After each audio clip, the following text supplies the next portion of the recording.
Bonjour à tous. Bonjour Christophe. Bonjour. Bonjour Marie. Quelle ponctualité, nous voici connectés à midi pile. Ça, c'est vraiment très important pour nous, cette ponctualité. Bienvenue sur le nouveau live de Freework, le live de la rentrée. Et oui, merci Christophe d'être connecté pour cette rentrée, même si on a déjà oublié les vacances, je pense. Alors, aujourd'hui, nous allons parler donc du plan d'épargne retraite et j'ai une petite question pour vous qui êtes connectés pour nous dire bonjour. Est-ce que vous avez un plan d'épargne retraite ou est-ce que vous avez déjà eu affaire à des renseignements pour pouvoir ouvrir un plan d'épargne retraite? Donc, faites-nous signe en commentaire pour nous dire si oui ou non vous avez déjà eu des infos. Et puis, c'est peut-être l'occasion directe de poser vos questions parce que, comme vous le savez, le principe de ce live, c'est que nous puissions avoir vos retours d'expérience. Est-ce que vous nous entendez bien également? Voilà, n'hésitez pas à nous faire un petit mot, c'est important. Et si vous avez des questions, encore une fois, merci Christophe de nous répondre. Oui et oui, un PER, oui, des infos. Dites-nous plus, parce qu'avec Christophe, on a envie de répondre à toutes vos questions. Est-ce que, Christophe, tu es à Paris, toi? Petite question du coup. Oui, alors je suis à Boulogne-Billancourt, donc je suis vraiment à côté de Paris. D'accord, ok, ça marche. Bah, c'est important parce qu'on aime bien aussi la notion de temps. Quel temps fait-il chez vous? Est-ce que vous êtes bien installé? Parce que ça va durer à peu près 1 heure. Petite aussi précision, ce live est enregistré et il sera mis à votre disposition en replay, que ce soit sur la page de Freework ou sur notre blog. Donc, pas de panique si vous ne pouvez pas assister à l'ensemble du live, par exemple. Vous retrouverez la rediffusion, le replay. Allez, c'est parti. On voit qu'on a des petits bonjours. Et on voit qu'il y a déjà des personnes qui sont renseignées sur le PER. Donc, Christophe, on va aller creuser un peu plus les questions spécifiques. C'est important, on est là pour ça, pour aller décortiquer ce dispositif, parce que ce n'est pas forcément évident quand on est freelance de savoir est-ce que ça vaut le coup, est-ce que, voilà, qu'est-ce qu'on en fait, qu'est-ce que ça veut dire, quels sont les risques, pas les risques. Enfin bon, voilà, on a plein de réponses à vous apporter. Donc, si vous avez des questions, encore une fois, allez-y. C'est le moment de les mettre sur les commentaires. Alors, comme d'habitude, on va faire quand même une petite présentation. Pourquoi c'est live? Pourquoi Freework? Freework, c'est la plateforme de référence des talents IT, tech. Nous sommes nombreux sur cette plateforme pour rechercher du boulot, un job ou une mission. Et l'objectif de Freework, c'est d'apporter aussi du contenu grâce à notre blog et surtout, et vous le connaissez sans doute, à notre forum. S'inscrire sur Freework, si vous êtes un talent tech, c'est gratuit et ça, c'est important puisque vous pouvez bénéficier de multitudes d'offres sur la plateforme. Donc, n'hésitez pas, si ce n'est pas encore le cas, d'aller vous inscrire. Eh bien, à toi, Christophe. Merci encore d'être là. Tu représentes la société Cactus. Oui, bonjour. Surtout, moi, ce qui m'intéresse, c'est de savoir qui tu es. Merci. Merci déjà à Freework et merci à toi de m'avoir invité, Marie. Je vais faire au mieux pour donner de l'information sur le sujet du jour, qui est le PER. Donc, je vais me présenter, Christophe Achigan. Moi, je suis en fait un expert en ce qu'on appelle en protection sociale. Donc, je fais ce travail depuis plus de 20 ans et puis particulièrement en retraite. Donc, on va parler de retraite par capitalisation là aujourd'hui, de PER. Et j'ai fondé un site qui s'appelle Cactus, qui est un site qui est un petit peu dédié au pouvoir d'achat, donc sur 2 produits qui sont l'assurance de prêt et le PER. Et le sujet du jour, du coup c'est le PER. Voilà. C'est le PER, on entend parler PER, PE, etc. Enfin voilà, c'est vraiment des dispositifs, quand on est notamment freelance, on en entend beaucoup parler. Ouais. Alors, ce que je te propose, peut-être dans un premier temps, Christophe, merci pour cette présentation déjà, c'est de pouvoir nous dire qu'est-ce que c'est en fait, tout simplement un plan d'épargne retraite. Qu'est-ce que ça veut dire? Voilà. Déjà, tu as un petit peu dit ce que c'était, parce que PER, ça veut dire quoi? Ça veut dire plan d'épargne retraite. Alors, oui, mais moi j'ai ma retraite aussi, je cotise. Alors, exactement. Alors, en France, on a ce qu'on appelle la retraite par répartition. Donc, tout le monde est au courant. On a vu d'ailleurs ces derniers mois qu'il y avait des changements par rapport aux durées de cotisation et surtout à l'âge de départ à la retraite qui a été reculé. Donc, on a un système qui est une retraite par répartition. Ça a toujours existé. Et je pense que ça existera toujours dans le système français, mais auquel s'ajoutent donc des systèmes qu'on appelle par capitalisation. Donc, la grosse différence, c'est que sur un système par capitalisation, c'est un choix personnel et l'argent que vous mettez de côté ne reviendra qu'à vous, alors qu'un système par répartition, comme son nom l'indique, en fait, c'est réparti sur la population et surtout, vous n'avez pas le choix. C'est-à-dire que vous ne pouvez pas dire « je ne veux pas cotiser à ma retraite par répartition ». Là, le PER, c'est facultatif et c'est additionnel. Mais alors, du coup, quand je suis freelance, quand j'ai créé mon entreprise, est-ce que j'ai une cotisation déjà par répartition? Est-ce que je suis soumis à ce régime-là aussi? Oui, alors, ouais. Oui, excuse-moi. Vas-y. Oui, alors, on a tous une retraite obligatoire, hein. En tant que freelance, ça va dépendre un petit peu du statut, parce que savoir si on est en société, si on fait du portage, tout ça, c'est pas la même chose, parce que vous n'avez pas les mêmes cotisations sociales. Il faut savoir que lorsqu'on est ce qu'on appelle un TNS, qui est un travailleur non salarié, donc des freelances peuvent l'être, s'ils sont en EURL ou sous d'autres formes, on a souvent moins de cotisations. Donc les gens disent « Ok, super, c'est très bien parce que ça me coûte moins cher ». Mais quand on a moins de cotisations, on a aussi moins de protection. Donc, on a moins de protection sociale. Et c'est aussi pour ça que c'est une population qui est assez intéressée par la capitalisation parce que ça va venir compléter le déficit que l'on peut avoir en tant que travailleur non salarié, si on est travailleur non salarié. D'accord. Ok, ça marche. Alors, du coup, j'ai une question plus précise sur cette partie freelancing, parce que j'ai déjà une question de Rodrigue qui nous dit si je suis en SASU, est-ce que je peux en bénéficier? Donc, ce PER, qui peut souscrire? Alors, tout le monde peut souscrire à un PER, parce qu'un PER, c'est un contrat individuel qui est dédié à tout le monde. Ce qui va changer, c'est qui paye. C'est-à-dire que où on va payer individuellement, et à ce moment-là, on va le déduire de ses revenus, donc ça va baisser l'impôt sur le revenu, ou on va être en société, mais en tant que travailleur non salarié. Donc la question qu'on a eue j'ai pas écouté le prénom, je suis désolé. C'est Rodrigue. Voilà. Non, on ne peut pas le faire financer par une SASU parce que dans une SASU, vous avez un statut de salarié. C'est-à-dire que si demain je me paye, j'ai une fiche de paie. Comme j'ai une fiche de paie, je suis salarié. Et à ce moment-là, on ne peut pas le faire de cette manière-là. On peut le faire qu'en tant que TNS pour le faire payer par sa société. Sur une EURL, par exemple, une SARL, là, c'est possible. D'accord. Ok. Donc, donc, en fonction de, en fait, si on est salarié ou pas, finalement, c'est ça la question. Salarié de son entreprise ou salarié d'une entreprise. Là, pour le coup, c'est quoi? C'est un dispositif qui est pris au niveau individuel, le PER? Oui, alors si on est un statut de salarié, on va le faire individuellement et l'entreprise ne paiera pas. On peut même avoir droit à un PER. Quelqu'un qui ne travaille pas a aussi droit de faire un PER et a aussi un dispositif pour un PER. La seule différence vraiment, c'est en tant que travailleur non salarié, si je fais payer mon entreprise, je ne vais pas bénéficier d'une baisse d'impôt personnel. Je vais bénéficier, c'est comme une charge, je vais bénéficier, en fait, je vais baisser mon résultat, donc je vais gagner de l'impôt société. C'est les différences se créent là.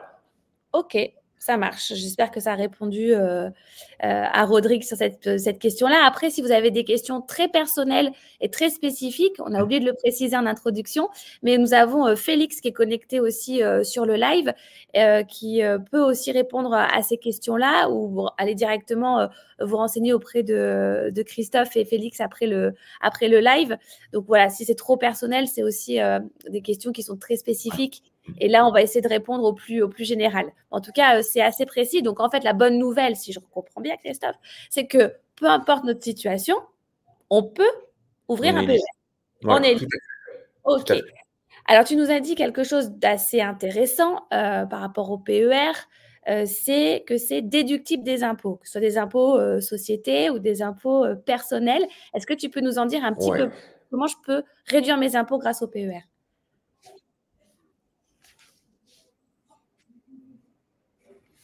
Alors, en fait, on va, grâce au PER, quand on le paye, encore une fois, à titre personnel, hein, parce que malheureusement, on ne peut pas faire payer son entreprise et faire baisser ses impôts sur le revenu. Ça serait trop beau, mais on ne peut pas fonctionner comme ça. Lorsqu'on va le faire, on ne va pas, la somme que l'on va mettre dans le PER ne va pas être en réduction d'impôts directement. Je mets 3 000 €, je n'ai pas 3 000 € d'impôts en moins. En fait, c'est la somme que l'on va mettre va être déduite des revenus. Alors, vous savez qu'en fiscalité française, alors c'est très bien, on a une slide qui est explicite. C'est bien fait. Pas mal. Donc, et puis en plus, qui est actualisé, parce que ça change tous les ans. Vous avez en fait aujourd'hui, je veux dire, quatre taux de fiscalité, mais bon, il y en a 5 puisqu'il y en a un à 0, où en fait, pour une personne, donc là, c'est pour une part. Hein. Un couple, par exemple, va avoir le double. Les revenus vont être doublés sur la tranche 1, sur la tranche 2, sur la tranche 3. Hein. C'est proportionnel complètement. Les enfants, c'est un cas particulier parce que c'est juste une somme forfaitaire qui est déduite maintenant. Mais là, vous voyez qu'en fait, vous avez 5 tranches. La première tranche, je ne suis pas imposable. C'est-à-dire que j'ai jusqu'à 11 294 €, encore une fois, pour une personne seule, après abattement. C'est-à-dire que vous savez, quand vous avez votre imposition, vous avez votre net et vous avez les moins 10 ou les frais réels, qui est un abattement forfaitaire. La tranche suivante, vous allez être à 11%, puis à 30%, puis à 41%, et la dernière tranche à 45%. Donc, ça veut dire qu'on ne paye pas 30% d'impôts. On paye quand on est à 30%, puisqu'on a toute une partie où on a payé 0, une partie où on a payé 11. Donc, ce n'est pas un taux moyen, c'est ce qu'on appelle un taux marginal, c'est-à-dire le plus. Le plus, il est à combien? C'est comme si vous aviez un gâteau avec des tranches. La tranche du haut, elle est à combien? Et la tranche du haut, là, si on prend un exemple, par exemple, à 30, lorsque je vais investir 3 000 €, c'est comme si j'avais gagné 3 000 € de moins et ma réduction d'impôt sera de 30% fois mes 3 000 €, donc 900 €. Alors, attends, du coup, pour ceux qui ne sont pas très à l'aise avec le sujet, parce que c'est quand même ça aujourd'hui, donc ça veut dire que le calcul de la réduction d'impôt n'est pas égal au montant que j'investis sur un PER, mais au pourcentage de ma tranche multiplié par le montant. C'est ça. On est d'accord. Et ma tranche marginale. Et je ne peux pas mettre plus de 3 000 €? Ah si. Alors après, il y a, on va, je crois qu'on a une slide après qui l'explique bien. On a ce qu'on appelle, ah ben voilà, parfait. Alors, je vous invite à zoomer si vous avez, voilà, pour bien voir. C'est compliqué de faire plus gros, mais voilà les informations. Alors là, ce qui est bien, bon là, vous avez un cas du coup d'un couple, hein, parce que vous avez déclarant 1, déclarant 2, vous avez des disponibles, ce qu'on appelle le disponible fiscal, qui n'est pas le même pour l'un ou pour l'autre. Si une droite a déjà utilisé une partie, je vous expliquerai pourquoi. Et vous avez en plus en dessous, parce que maintenant, depuis 2 ans, l'administration fiscale le met, votre taux marginal d'imposition. Donc, vous voyez, là, en l'occurrence, c'est du 11%. C'est donc, en fait, après la tranche à 0, dans le cas qui est évoqué. Alors qu'avant, on n'avait pas cette info, donc il fallait aller la chercher, il fallait le calculer. Il y a des outils pour ça, mais c'était un petit peu plus complexe. Là, au moins, vous l'avez. Donc, vous voyez que vous avez un cumul année après année, puisque vous avez 3 ans plus l'année en cours qui vous permettent de cumuler ces sommes si vous ne les avez pas utilisées. Là, en l'occurrence, le déclarant 1, il ne les a pas utilisées. Et vous allez me dire pourquoi c'est toujours la même chose. C'est vous avez droit à 10% de vos revenus, mais si vous gagnez moins que ce qu'on appelle le plafond annuel de la Sécu, d'accord, qui change tous les ans, qui n'a pas changé avec le Covid. C'est pour ça qu'on voit les 41 à gauche, vous voyez 41,14, parce que c'était 41 140 et c'était resté à ce niveau-là. Donc, quelqu'un qui gagnerait 30 000, donc 10%, il aurait le droit de mettre 3 000, mais non, en fait, il a le droit de mettre 10% du plafond. Donc là, en l'occurrence, sur la dernière année, 4 399. S'il gagne 60 000, il aura le droit de mettre 10% des 60 000, donc au-dessus du plafond, donc 6 000. Voilà, Ok. mais il y a un On peut minimum. mettre plus, mais ça dépend du plafond de la Sécu et c'est plafonné à 10%. Et c'est plafonné à votre disponible. C'est-à-dire que la somme qui est en bas, il ne faut D'accord. pas la dépasser. Enfin, il ne faut pas la dépasser. Si on la dépasse, ça sera plus déductible. Ok. Donc, il n'y a pas un grand intérêt, en fait, parce que, bon, l'idée, il ne faut pas perdre de vue que le PER, c'est fait pour se créer un revenu différé. C'est pour préparer sa retraite et c'est pour avoir des sommes additionnelles au moment de la retraite parce qu'on sait que globalement, les salariés vont partir aujourd'hui avec 50% de leurs revenus. Donc, et plus on gagne et plus en fait ce déficit est important. Et pour les travailleurs non salariés, il est encore plus important. Donc, on va préparer sa retraite et ça, c'est la première idée. Ensuite, la déduction fiscale, ça n'est qu'une incitation à le faire. Puisque vous mettez des sommes de côté pour votre retraite, ce n'est pas juste pour moins payer d'impôts. Mais grâce à cet outil, vous payez moins d'impôts tout de suite. Donc voilà, c'est ce qui est incitatif aussi. Comment je fais du coup quand si je suis freelance? Alors, je te donne une situation qui est assez courante dans notre communauté. Je suis auto-entrepreneur, donc j'ai une visibilité sur ma retraite qui est toute relative. Donc, le PER m'intéresse.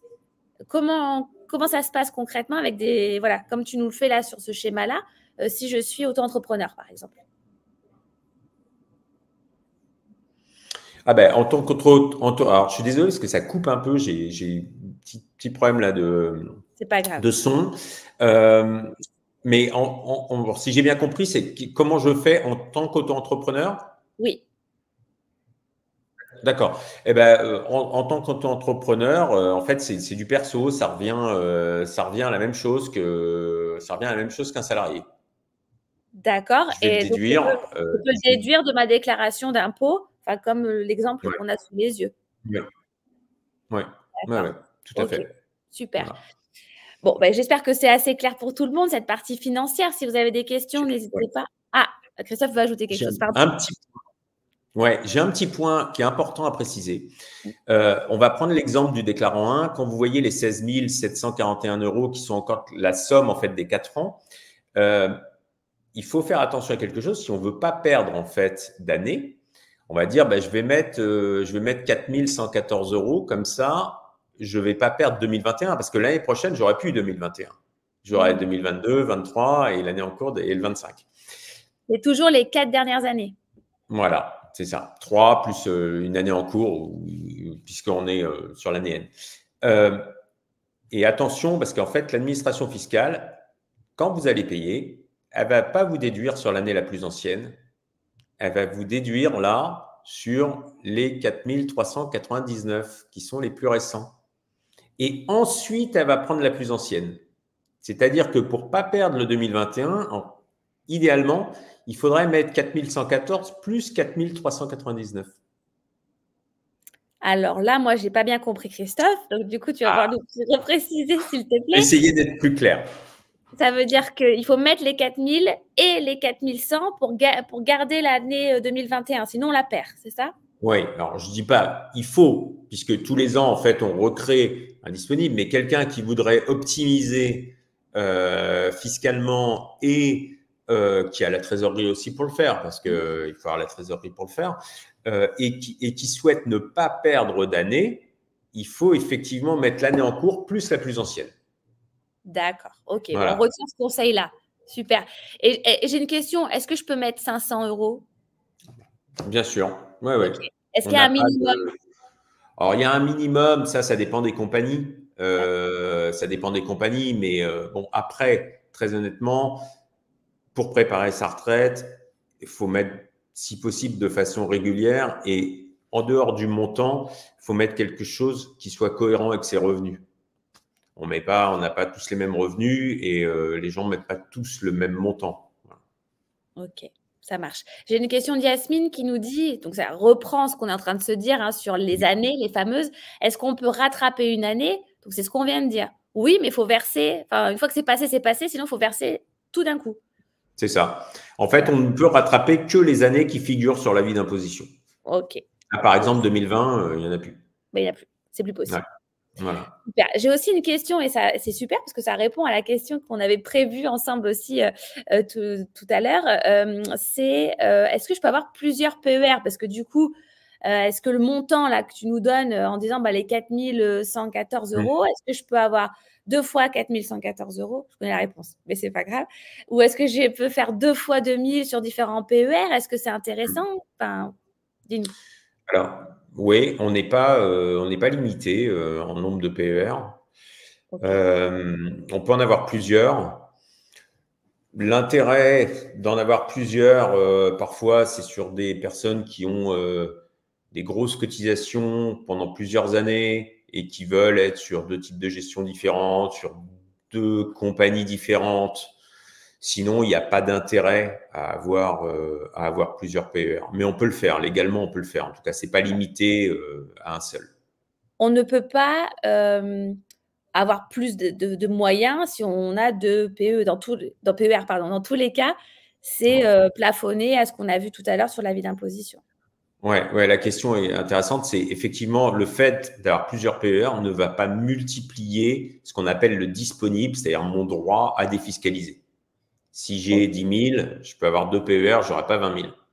Ok, ça marche. Ouais. Voilà. On ne sait jamais, faut poser la question, ça peut être intéressant. Ils réfléchissent un peu en fait avant de faire des produits.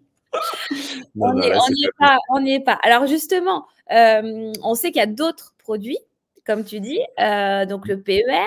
On entend parler aussi du PE, donc plan d'épargne entreprise. On a le plan d'épargne retraite collectif. C'est une question notamment de Mohamed qui nous dit est-ce qu'on peut cumuler un PER, un PERCO? Donc avant de rentrer peut-être dans des détails questions, est-ce qu'on peut, enfin comment, pardon, on différencie le PER des autres outils d'optimisation? Quel est l'intérêt d'un PER? Quel est l'argument en fait? Pourquoi un PER plus qu'autre chose? En fait, ça dépend de l'objectif.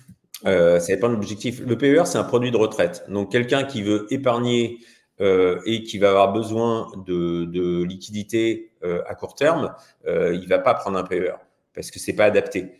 Donc, il n'y a pas de… Le PE, c'est très bien, c'est un super outil, mais c'est collectif. Il faut avoir des salariés. Et c'est une décision qui est collective. C'est-à-dire, on ne peut pas dire, même si demain on est chef d'entreprise et qu'on a des salariés, on ne peut pas dire je vais faire un PE pour moi et pas pour les salariés. C'est une décision collective. Entreprise. Ça porte bien son nom. Exactement. Entreprise. Voilà. Et le PERCOL, ce qu'on appelle le PERCOL, qui est un PER collectif, de la même manière. Donc, ça s'adresse à une population, ça peut être cadre, non-cadre, ensemble du personnel, mais c'est collectif. Là, en fait, c'est un outil qui est vraiment individuel ou en tant que travailleur non salarié, parce que lorsqu'on est travailleur non salarié, demain, j'ai une SARL, je suis gérant, ce qu'on appelle gérant majoritaire, j'ai mon PER payé par ma société, je n'ai aucune obligation d'avoir un PER collectif pour les salariés. C'est un outil individuel par rapport à un outil collectif. Et par contre, dans les disponibles…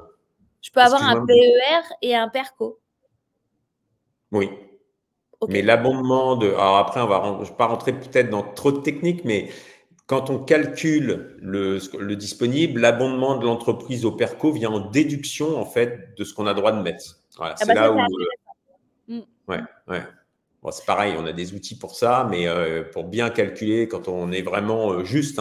Après, quand vous voyez le disponible de l'exemple où il y a 16 000, quelqu'un qui veut mettre 5 000, même s'il a de l'abondement au PERCO et tout, c'est pas grave parce qu'on est large. Mais lorsqu'on doit vraiment être fin, il faut tout prendre en compte, oui, bien sûr.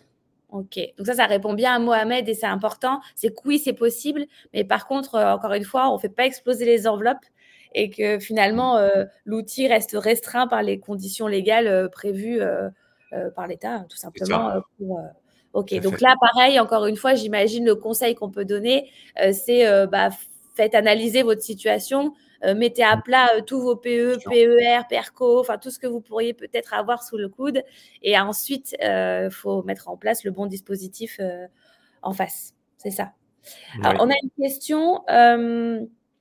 Qu'est-ce qui se passe après? Enfin, le PER, c'est quand? C'est une rente? C'est quoi? Qu'est-ce qui va se passer après? Ça, c'est une bonne question, mais c'est en fait les changements qu'il y a eu expliquent le succès du PER. C'est-à-dire qu'avant, on avait des outils où vous ne sortiez qu'en rente. Alors, pour être un peu précis, une rente, bah, c'est comme lorsque vous aurez votre retraite classique, hein, c'est-à-dire c'est mensuel ou trimestriel, mais ça veut dire que déjà c'est viager, donc jusqu'à votre décès. Et avant, on ne sortait que sous forme de rente. Et les Français, ils n'aiment pas trop en fait la rente parce qu'ils ont du mal à. Alors, sur une retraite classique, ils le comprennent parce que voilà, c'est un revenu régulier, comme aujourd'hui on a un salaire. Un salaire, c'est à la limite, c'est un peu une rente. Et avec le PER, on a la possibilité de sortir en capital. D'accord? Donc, contrairement à la rente, le capital, ben, c'est une somme. On n'est pas obligé de tout prendre tout de suite. Et d'ailleurs, très souvent, il ne faut pas tout prendre tout de suite. On y viendra, je pense, après. Mais on a cette faculté. Donc, ou rente, ou capital morcelé. Donc, je ne prends qu'une partie. Et on peut même mixer les deux. C'est-à-dire quelqu'un qui voudrait dire, ben, moi, j'ai une somme X. Je vais la splitter en deux. La moitié, je vais la transformer en rente. Et l'autre moitié, je vais la garder en capital. Ça c'est possible aussi. Donc, c'est beaucoup plus souple, en fait. D'accord. Ok, très bien. Donc, en fait, aujourd'hui, par rapport à notre situation, finalement, à notre départ en retraite, ou dans d'autres situations, mais on verra ça un petit peu après, mais quand on souhaite déclencher le retrait du PER, on a différentes possibilités en fonction de notre situation. Ça peut évoluer, peut-être que dans 20 ans, ça sera différent. C'est valable aujourd'hui. Oui, de toute façon, on ne parle. Le problème, c'est que on peut parler que de ce qu'on connaît aujourd'hui. Et ce qu'on connaît aujourd'hui, bah, c'est les tranches dont on a parlé. Ça sera peut-être pas les mêmes demain. Le disponible, il sera peut-être calculé autrement. Les sorties, elles seront peut-être autres. Ce qu'il faut quand même voir, c'est que sur les dernières années, il y a de l'incitation pour que les gens créent une retraite par capitalisation, parce que c'est l'intérêt aussi de l'État. Que les seniors, on sait, c'est une population qui augmente, hein, donc on est un pays qui est un petit peu vieillissant aussi. Donc, c'est des gens qui, aujourd'hui, lorsqu'ils partent en retraite, c'est pas comme il y a 40 ans, hein, on a 64 ans, on consomme, on voyage, on fait des choses. Donc, on a besoin d'avoir du revenu. Donc, il y a de l'incitation. Donc, ça va plutôt dans le bon sens par rapport à ce type de produit. Mais encore une fois, on n'a pas une boule de cristal et on ne peut pas savoir. On ne peut pas savoir. Voilà, c'est sûr, c'est sûr. Et dis-moi, si j'arrête de cotiser, parce que voilà, je n'ai plus les moyens financièrement, qu'est-ce qui se passe? Est-ce que je peux arrêter mes versements? Où est-ce qu'il reste cet argent? D'accord. Alors, encore une fois, on n'est pas sur de l'obligatoire. Donc, on peut arrêter. On peut arrêter les versements. Par contre, on ne peut pas, alors, sauf cas spécifique, hein, clause précise, mais on ne peut pas récupérer l'argent avant le départ en retraite. Est-ce que tu peux nous donner ces clauses? Il y en a quelques-unes, non? Oui. Alors, bon, il y a une clause. La fiscalité n'est pas la même suivant les clauses. Il y a une clause qui peut intéresser certaines personnes qui est en fait l'achat de la résidence principale. Mais il faut savoir qu'à ce moment-là, c'est soumis à impôt sur le revenu. D'accord. C'est-à-dire que les sommes qu'on va débloquer. Ouais. Je répète parce qu'on a la question là dans le chat. Donc, on peut le sortir avant son départ à la retraite pour acheter sa résidence principale. Le montant est soumis à l'impôt sur le revenu. Bah oui, donc ce n'est pas toujours une bonne idée en fait. Ensuite, il y a des clauses que je souhaite à personne, hein, d'invalidité, de décès, voilà. Ça, c'est deux autres clauses. Il y a une clause de surendettement. Alors, toutes les autres clauses, c'est soumis juste aux prélèvements sociaux. Il n'y a pas d'impôt sur le revenu, hein, par l'achat de la résidence principale. Il y a une clause de surendettement, je l'ai dit. Et puis, chômage fin de droit. D'accord. Okay. Et pour les TNS, dépôt de bilan avec liquidation judiciaire. Un dépôt de bilan sec, ça ne marche pas. Et là, c'est effectivement du capital net d'impôt. D'accord. OK. Donc, il y a quand même des solutions pour le sortir. Et si jamais, j'arrête et que je ne veux pas le sortir parce que je ne rentre pas dans les cas que tu nous as cités, et qu'est-ce qui se passe? Alors, l'argent continue de rester sur votre compte. Donc, vous allez recevoir tous les ans un relevé. Il continue d'être rémunéré et il va se développer, mais sauf qu'il n'y aura plus de versement. Donc, il ira. Si vous aviez fait en fait une simulation en disant si je mets tant par mois jusqu'à tel âge, forcément la simulation est plus bonne puisque vous ne l'alimentez plus. Mais ça n'est jamais perdu. Hein. Comme tout ce qui est capitalisation. Si on arrête, c'est jamais perdu. Et puis même avec des accidents de la vie graves, type 4 décès, parce qu'on peut malheureusement, on peut avoir un décès avant la retraite. Il y a toujours un bénéficiaire en cas de décès, donc les sommes disparaissent pas. D'accord. Ça rejoint un peu la question que je souhaitais te poser aussi, c'est est-ce que c'est risqué un PER? Est-ce que tout peut s'arrêter là où on va mettre notre argent? Est-ce que tout peut s'arrêter? Est-ce que ça fluctue? Est-ce qu'il y a des moments où ça peut descendre aussi? Est-ce qu'on peut perdre de l'argent suite à ce qu'on a mis? Est-ce que tu peux nous expliquer comment ça se passe? Ouais. Alors, que tout disparaisse, non, ça, j'y crois pas trop. En plus, on est en France avec des contrôles et des normes, notamment sur les assureurs, qui sont quand même très, très, très relevés. Alors ensuite, oui, vous avez une partie sur les marchés financiers, donc il y a toujours un risque. Mais ce qu'il faut bien comprendre, c'est que vous avez des modes de gestion qui sont, alors 90% des gens prennent ça, hein, qui sont ce qu'on appelle des investissements à horizon d'âge, avec du prudent, du dynamique, de l'offensif. Voilà, vous allez en fait choisir un profil en fonction de votre sensibilité au risque, mais aussi en fonction de votre âge. Parce que quelqu'un qui commence à 25 ans et qui va sortir dans 40 ans, si ça fluctue un peu, tant guillemets, c'est pas bien grave. Parce que sur la durée, on sait très bien que sur la durée, statistiquement, les rendements boursiers sont les meilleurs. Donc voilà. Après, plus vous allez vous rapprocher de la retraite, plus automatiquement, ça va être sécurisé. C'est-à-dire que ce n'est pas des démarches que vous avez à faire vous-même. L'arbitrage, il se fait tout seul ou à 10 ans de la retraite, vous êtes moins risqué qu'à 20 ans et à 5 ans, vous ne l'êtes quasiment plus et à 2 ans, vous ne l'êtes plus du tout parce qu'on ne va pas prendre de risque, effectivement, de fluctuation. Après, bon, ça ne perd pas 50% non plus, hein, mais il peut y avoir une année qui soit un peu moins bonne. Ça fait partie du jeu. Faut aussi pas oublier que lorsque vous faites du versement régulier, quand les marchés vont un petit peu moins bien, vous achetez moins cher aussi. Et ça pondère votre prix. C'est pour ça que la durée est primordiale. D'accord, ok. Et par donc, rapport au risque. D'accord. Donc, si je comprends bien, j'aurai, dans tous les cas, le PR va grossir. Enfin, là, je vais mettre un versement qui va être du coup indexé sur certains marchés. Et donc, je vais gagner de l'argent. Enfin, je vais rentabiliser mon dépôt d'argent sur le compte. Et donc, ça, je peux prévoir par des simulations, mais en même temps, le dispositif est fait de telle sorte à ce que, en s'approchant de la retraite, il y a moins de risques, etc. C'est ça que tu nous dis? Bien sûr. Ouais, tout à fait. Ouais, c'est ça. On sécurise avec l'âge, en fait. On sécurise avec l'âge et avec la sensibilité. Parce que quelqu'un qui a 25 ans, qui est en prudent, il va être bien moins offensif que quelqu'un qui est en offensif au même âge.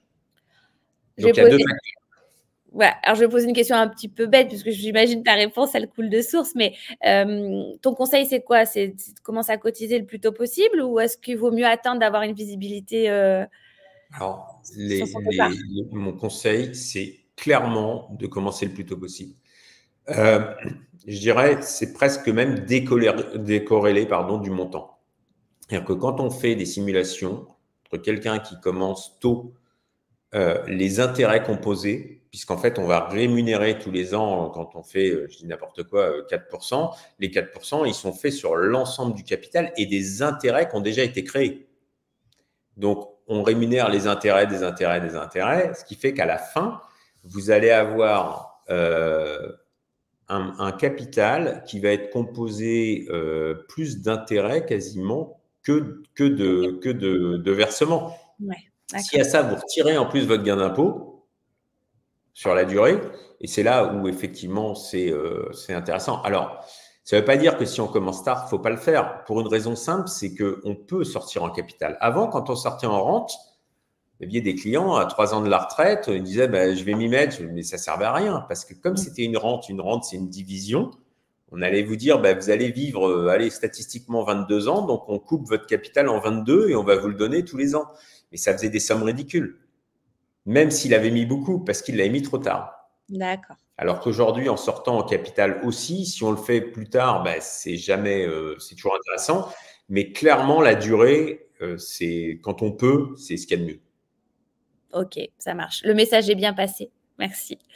J'ai une question par rapport au risque de Christophe qui nous demande si on parle de gestion piloté. Alors moi, je ne sais pas ce que ça veut dire. Est-ce que peut-être toi, Christophe, tu peux nous éclairer sur la gestion du PER? Oui, c'est ça. Ben, la gestion par horizon d'âge, c'est une gestion pilotée. C'est-à-dire que elle va être pilotée par rapport au risque et par rapport à l'âge. Voilà, Ok, c'est un croisement de deux données, en fait. Voilà.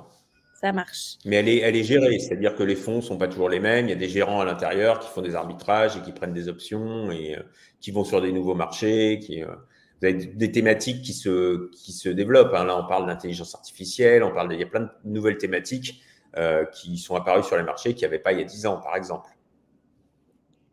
Oui, ça va évoluer et ça évoluera aussi forcément en fonction de ce qui Ça peut évolue se passer toujours, il faut. en termes d'innovation, bien évidemment. Exactement.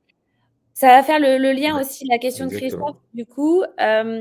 Donc, je vais passer rapidement la question parce qu'on l'a déjà vue, celle-ci. Mais par contre, la question des frais, parce que du coup, qui dit pilotage dit personne qui s'en occupe, et tu le dis, même si l'intelligence artificielle va peut-être faire son boulot aussi de son côté. Combien ça coûte un PER? Est-ce que ça génère des frais? Est-ce que chaque année, je vais devoir payer quelque chose? Ou est-ce que ça va être me retirer sur mon compte parce que, voilà, dans la gestion? Est-ce que tu peux nous éclairer là-dessus, s'il te plaît? Ouais. Alors, j'ai encore un petit problème de son, mais je pense avoir à peu près compris la question. Des frais. Alors, les PER, il y a des frais. Ça dépend aussi de l'intervenant, parce qu'il y a des choses il y a des choix qui sont faits par des sociétés d'en prendre plus ou moins.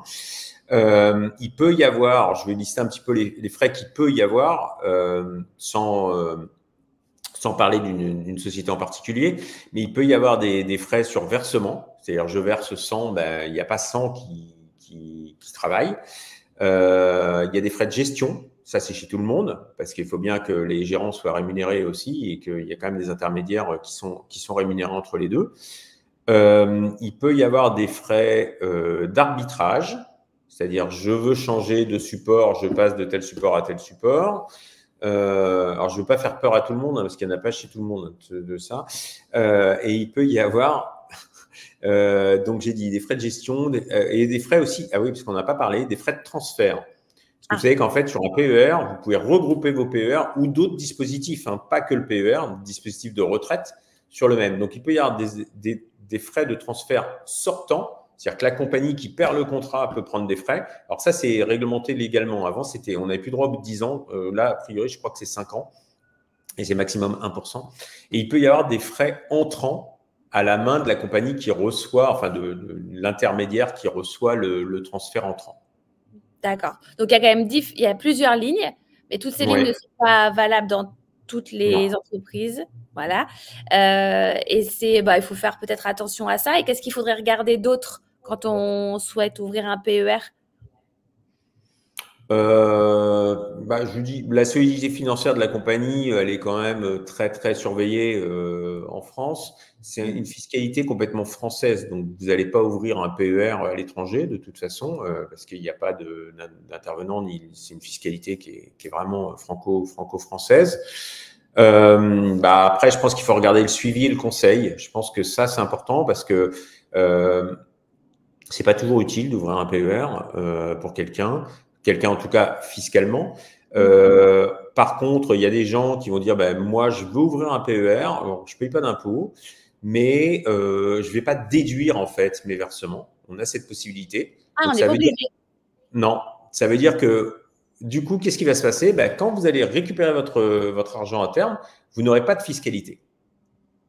C'est-à-dire que les Si gens on qui ont l'a- déduit, Ah, d'accord. Si on le déduit pas, ouais, si on le déclare pas, quand on le sort, on n'est pas imposé dessus. voilà. Donc, D'accord. oui, en fait, vous savez, les fiscalités françaises, c'est en entrée ou en sortie, hein, sauf le cas spécifique qu'on a vu. Donc là, je défiscalise en entrée, j'ai une fiscalité en sortie. Bon, il faut savoir quand même que quand on est en retraite, on a souvent une tranche marginale qui est plus faible que ce qu'on a en activité. Et puis, c'est un report d'impôt. C'est-à-dire que j'ai 30 ans, je sors dans 35 ans, mes impôts d'aujourd'hui, je vais les payer dans 35 ans. Et pendant ce temps-là, mon argent travaille. Donc, c'est plutôt une bonne opération. Mais on a le choix effectivement, de pas déduire. Et du coup, comme on n'a pas déduit, on ne va pas être imposé en sortie. Logique. D'accord. Logique. Oui, Oui. peut-être, mais en tout cas, c'est bien d'être dit, c'est bien d'être dit.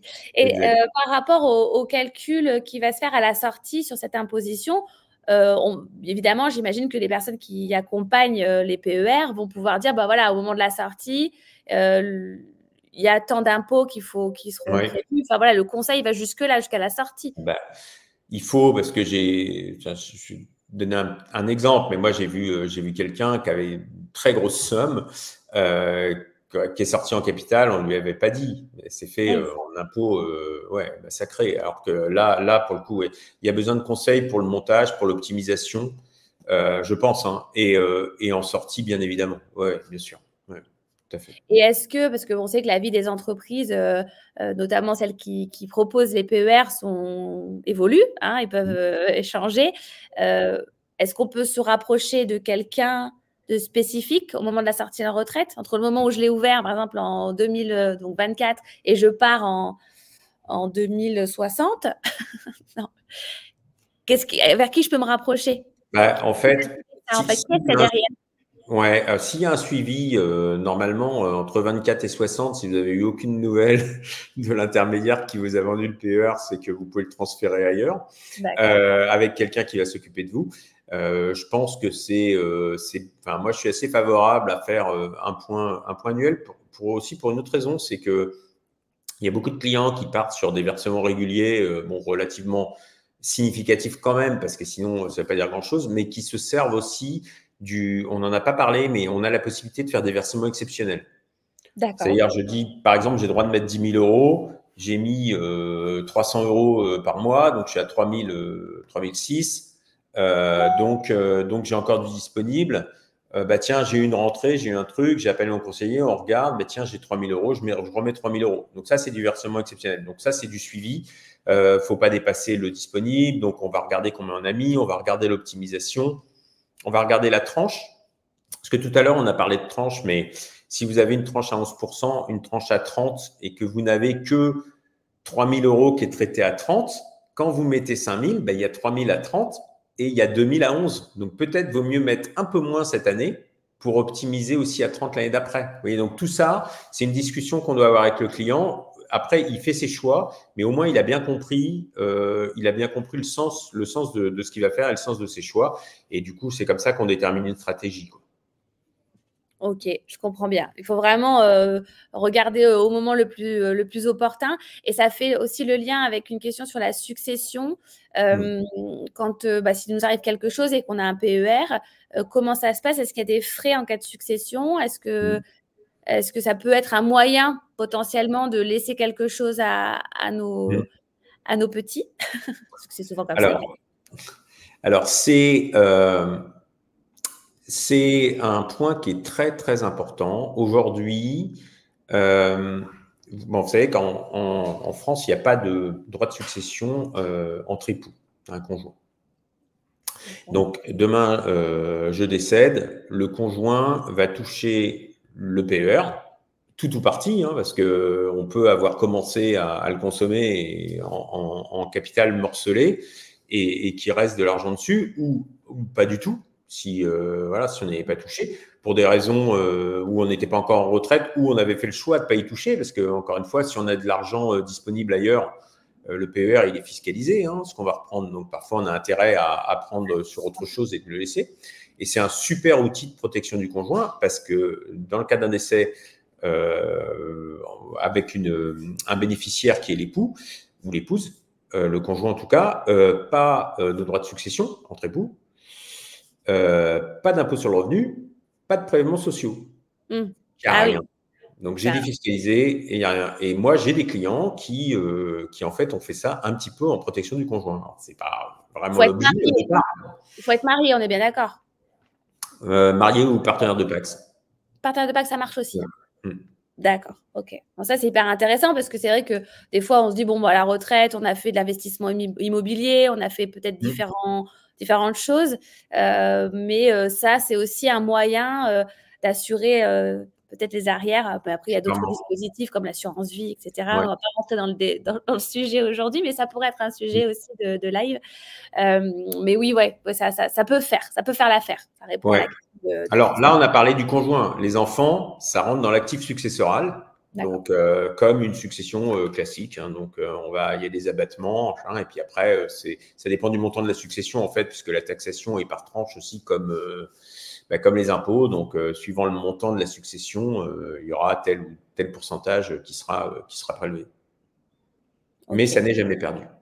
Ça n'est jamais perdu. Et ça, c'est un peu le message aussi qu'on voulait transmettre, parce que quand on est freelance, on ne sait pas vraiment de quoi l'avenir est fait. Hein. C'est un peu le principe aussi de l'indépendance. Et de se dire, voilà, quels sont les dispositifs aujourd'hui sur lesquels on peut capitaliser, et de se dire, en fait, il sera là et il restera là. Et le PER en fait partie. Donc, c'est un véritable outil de pilotage de son activité financière, en tout cas. Et, exactement. Exactement. J'ai bien résumé, Christophe. Ouais, tu te débrouilles très, très bien, je trouve. Une experte en PER. Non, je ne suis pas une experte en PER. Loin de là, c'est plutôt vous.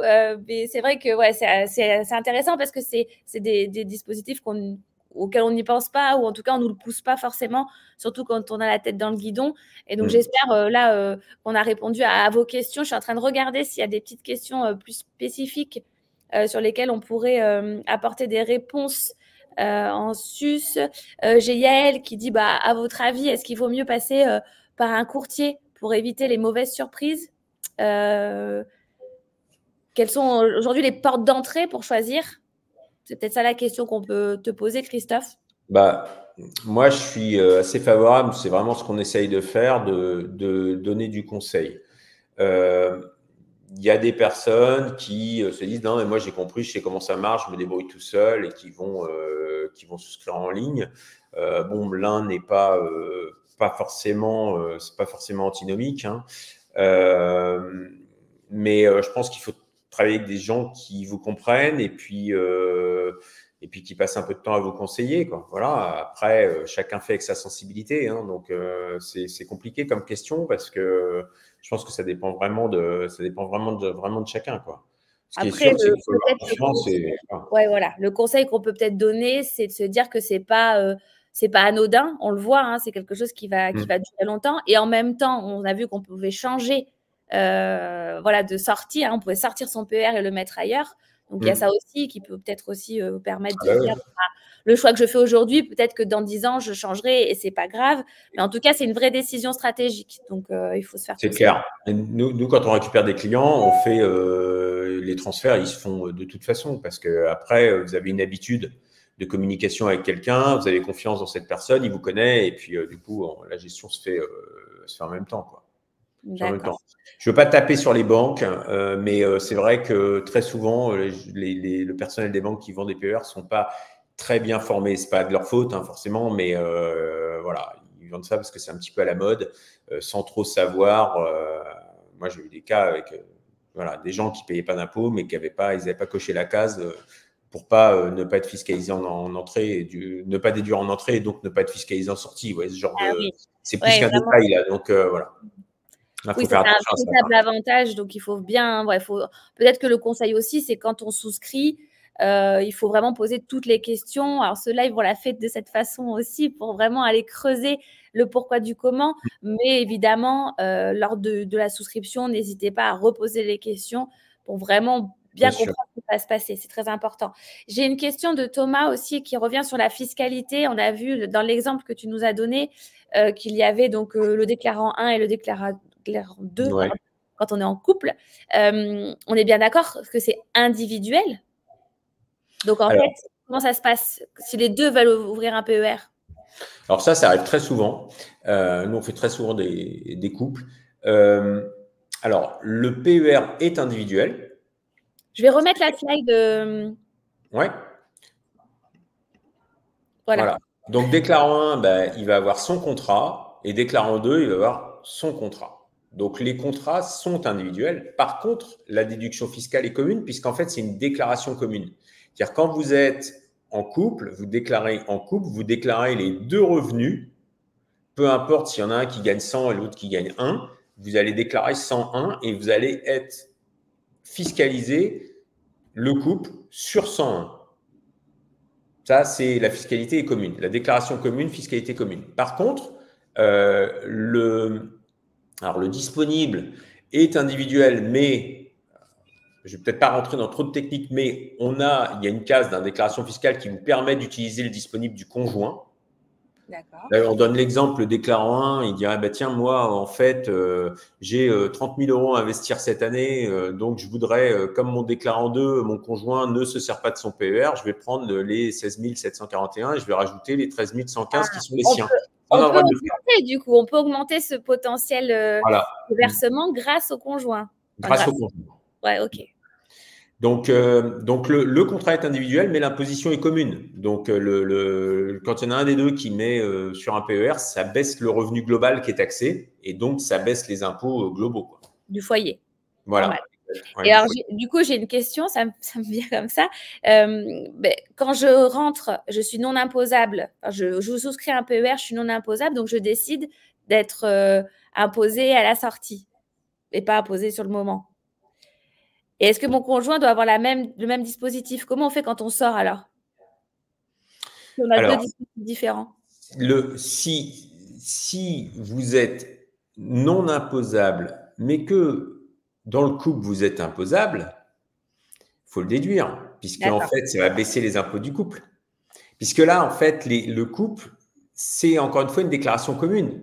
Si j'ai quelqu'un qui gagne 0 et l'autre qui gagne 100, ben, le couple, alors celui qui gagne 100, il paye moins d'impôts parce qu'il est en couple, parce que du coup, il a deux parts au lieu d'en avoir qu'une seule. Donc, l'intérêt du mariage ou en dehors de l'amour, c'est un petit peu fiscalement, là, c'est le fait d'avoir deux parts.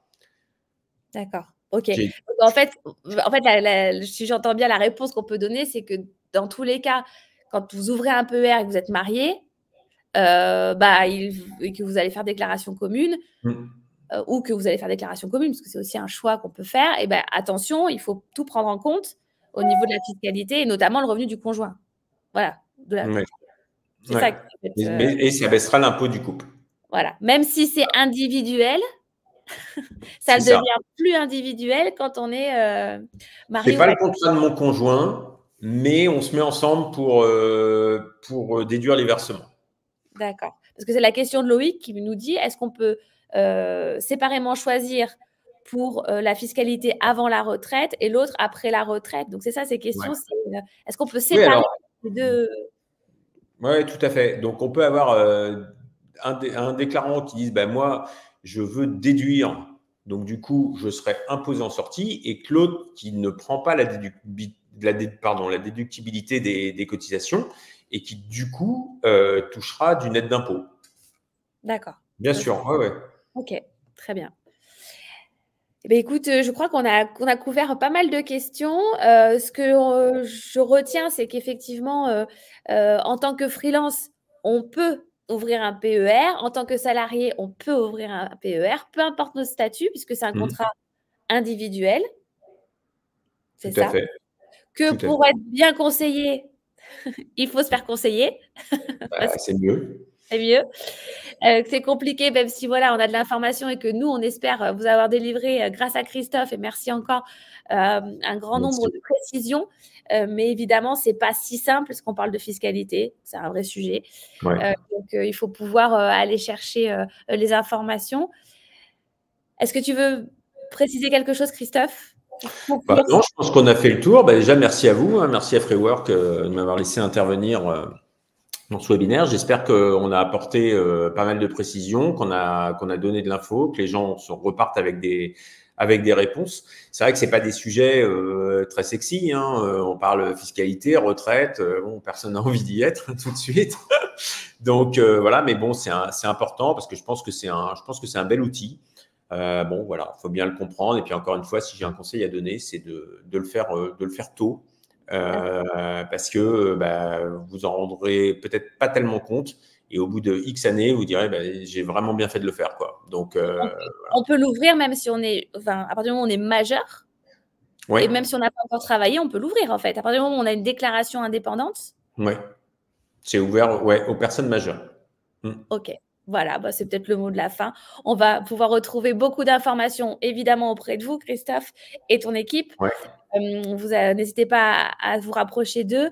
Et effectivement, nous aussi, on a beaucoup de réponses sur le blog, le forum. Si vous avez des questions sur la plateforme Freework, n'hésitez pas aussi à vous connecter. Et puis, bah, on vous dit à très bientôt pour le prochain live. Merci, Christophe. Bonne journée à toi. Merci Marie. Merci à tout le monde. Bonne journée à vous.